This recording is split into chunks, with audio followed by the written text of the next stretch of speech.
艾爾頓強失明半年親吐近況，心痛無法看兒打球。77歲流行搖滾天王艾爾頓強 Elton John 於2018年宣布將舉辦最後的巡迴演唱會，表示之後多花點時間陪伴家人，並在2023年7月舉辦告別巡迴演唱會。他在當年年底突然出震撼彈，我失明了。提到7月時罹患眼疾，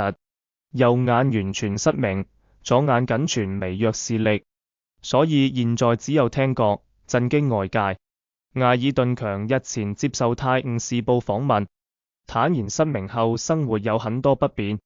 無法閱讀書籍、看電視，目前只能靠左眼看到距離非常近的東西。然後最讓他心痛的是，我無法看到我兒子踢足球、打橄欖球了。他仍樂觀地指住左眼說，我必須適應這種狀況，因為我這一輩子很幸運，我還有一個美好的家庭，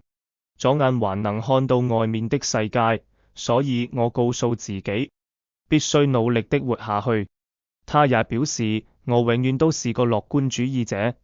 只是現在我的視力不太好，有些日子我過得很痛苦，但後來我想我是多麼幸運，我對視力受損的人有了新的尊重，我的生活依舊很美好，仍然期盼我的視力會改善。